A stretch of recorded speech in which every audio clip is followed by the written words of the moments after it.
Jim Boehem, a guy I've always liked, won his 900th game last night. Congrats to what I consider a great head coach. He's got his critics, I'm not one of them. But after the game, he really gained my respect when asked about the tragedy in Connecticut.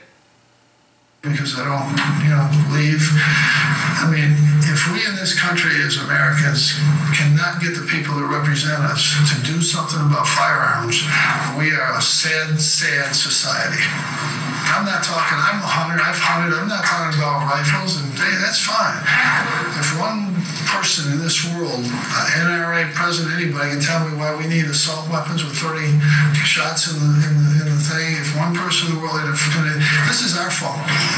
This is my fault, your fault, all your faults. If we don't get out and do something about this, I saw one guy from a representative I was very proud of, somebody in his state had just come out and said that we need more guns, we don't need less. Yeah, we need to give teachers guns so they can shoot people. Yeah, that's really good thinking. Brilliant. On arguably the 4 biggest issues of my life, or the most discussed, race, gay marriage, immigration, abortion, the party that's been reluctant, rigid, and unwilling to accept and change has been on the wrong side. Let's hope that's not the same with guns. Evolving equals success. Always.